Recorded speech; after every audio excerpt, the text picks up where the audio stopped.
नमस्कार दोस्तों। आजकल जिस तरह से आयुर्वेद के प्रति लोगों का रुझान बढ़ रहा है, ऐसे में हर एक व्यक्ति आयुर्वेद का इलाज लेना चाहता है।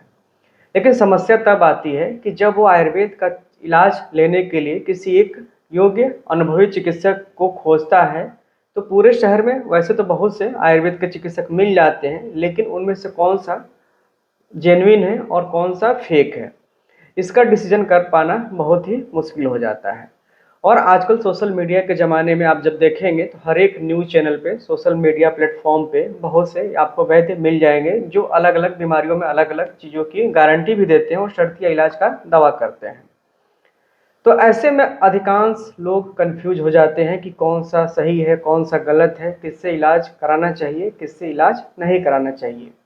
तो आज के इस वीडियो में हम आपको कुछ ऐसे टिप्स बताएंगे जिससे आप आसानी से पता कर पाएंगे कि सामने वाला जो चिकित्सक है, वैद्य है, वो असली है या फेक है। और आप इन सब चीज़ों को ठीक से जब देख लेंगे तो आपको आइडिया लग जाएगा, और ऐसे चिकित्सक से अगर आप इलाज लेंगे तो निश्चित रूप से आपका रोग भी ठीक होगा और आपके बेवजह पैसे भी खर्च नहीं होंगे। तो सबसे पहले आप जिसके पास भी चिकित्सा लेना चाहते हैं या जिसके बहुत सारे बड़े बड़े आपको एड्स देखने को मिलते हैं, तो जब आप उनसे दिखाने जाएं तो सबसे ज़रूरी होता है आप उनसे उनका रजिस्ट्रेशन सर्टिफिकेट मांगिए। या देखिए, जनरली एक नियम है कि कोई भी डॉक्टर है अगर अपनी क्लिनिक में इलाज करता है तो उसका रजिस्ट्रेशन सर्टिफिकेट जो उसकी क्लिनिक या हॉस्पिटल जो भी है वहाँ पर डिस्प्ले में लगी होनी चाहिए। ये नियम है। अगर डिस्प्ले में लगी है तो आप उसको देख सकते हैं, नहीं लगी है तो आप उनसे मांग सकते हैं। जो रजिस्ट्रेशन होता है जनरली दो टाइप्स के होते हैं। एक तो जिस स्टेट में हम प्रैक्टिस करते हैं तो वहाँ का एक रजिस्ट्रेशन होता है स्टेट का, स्टेट मेडिकल बोर्ड का, या अगर आयुर्वेद का चिकित्सक है तो उसको भारतीय चिकित्सा परिषद का, या वर्तमान में इसके नाम कई जगह पे बदले गए हैं। तो पुराना नाम भारतीय चिकित्सा परिषद है और वर्तमान में कई जगहों पे नाम लिखा जाता है बोर्ड ऑफ आयुर्वेदा यूनानी एंड तिब्बती सिस्टम ऑफ मेडिसिन। तो इसका आपको रजिस्ट्रेशन सर्टिफिकेट मिल जाएगा। तो ये हो गया आपका स्टेट का। और दूसरा होता है लोकल अथॉरिटी का रजिस्ट्रेशन। जैसे कि मान लीजिए कोई बनारस जिले में है तो वहाँ का क्षेत्रीय आयुर्वेदिक एवं यूनानी अधिकारी इसके जो है लोकल अथॉरिटी होते हैं जो क्लिनिक या हॉस्पिटल का रजिस्ट्रेशन करते हैं।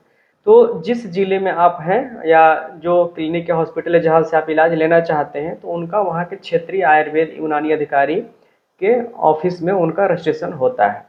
तो दो चीज़ आपको देखनी है, पहला उस डॉक्टर का रजिस्ट्रेशन और दूसरा उनके क्लिनिक का रजिस्ट्रेशन वहाँ के उस जिले में, जिस जिले में स्थित है उस जिले के मुख्यालय पे क्षेत्रीय आयुर्वेद यूनानी अधिकारी का कार्यालय होता है, वहाँ पे पंजीकृत होना चाहिए। इसके बाद आता है डिग्री का। तो आयुर्वेद में पहले 1990 के पहले की बात करें तो बहुत सारी डिग्री जो है प्रचलन में थी। जैसे कि उसके पहले के कुछ चिकित्सक आपको मिल जाएंगे जिनके पास GAMS की डिग्री है। कुछ ऐसे भी चिकित्सक हैं जिनके पास BAMMS की डिग्री है। तो GMS का मतलब होता है graduate in Ayurvedic medicine and surgery, और जो BAMMS का है वो है bachelor of Ayurvedic and modern medicine in surgery. तो जो BMS की डिग्री थी, BAMMS की, तो ये कानपुर विश्वविद्यालय द्वारा प्रदान की जाती थी। लेकिन ये सब 90 के आसपास की बात है। उसके बाद से जो है पूरे देश में सिर्फ एक ही डिग्री मिलती है सबको, सिर्फ BAMS की, यानी कि bachelor of Ayurvedic medicine and surgery. 90 के बाद में कोई भी अगर इससे अलग डिग्री मिली है तो वो वैलिड नहीं है, वो इनवैलिड है, फेक डिग्री है। लेकिन पुराने कुछ लोगों के पास अभी भी आपको मिल जाएगी जिसमें कि GAMS की डिग्री है और BAMMS की डिग्री है, तो वो अभी भी वैलिड है। इनके अलावा कुछ और आपने देखा होगा डिग्री जिसमें साहित्य रत्न है, आयुर्वेद रत्न है, हिंदी साहित्य सम्मेलन है, ऐसे बहुत सारी आयुर्वेद से रिलेटेड डिग्री मिल जाती है। तो ये सारी डिग्री जो है अभी वैलिड नहीं है। अभी जो वर्तमान में जो डिग्री है वैलिड वो सिर्फ BAMS की है, bachelor of Ayurvedic medicine and surgery. इसके बाद कुछ डिग्री जो है स्पेशलिस्ट की होती है, जैसे कि MD MS आयुर्वेदा। तो आप इन डिग्रीज को भी वेरीफाई कर सकते हैं MD MS की, और ये इंडिया में बहुत से ऐसे इंस्टीट्यूट्स हैं जहाँ पे ये सारी डिग्रीज मिलती हैं। तो मेनली तीन चीज़ हमने बताई। पहला है रजिस्ट्रेशन सर्टिफिकेट, जो दूसरा है वो लोकल जिला मुख्यालय में होता है जो कि क्लिनिक या हॉस्पिटल का होता है, जो वहाँ के क्षेत्रीय आयुर्वेदिक यूनानी अधिकारी करते हैं।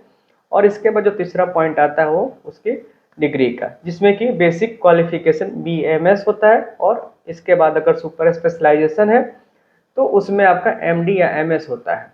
तो ये तीन चीज़ों से आप पता कर सकते हैं कि कौन सा डॉक्टर ओरिजिनल है और कौन सा डॉक्टर फेक है। और ज़्यादातर आजकल देखने में आता है कि रोज़ न्यूज़पेपर्स में बड़े-बड़े ऐड आते हैं, कुछ किडनी स्पेशलिस्ट के, कुछ डायबिटीज स्पेशलिस्ट के, और ऐसे बहुत से हैं जो कुछ गठिया विशेषज्ञ भी आते हैं, कुछ कैंसर विशेषज्ञ आते हैं और दावा करते हैं कि वो असाध्य रोगों की चिकित्सा करते हैं।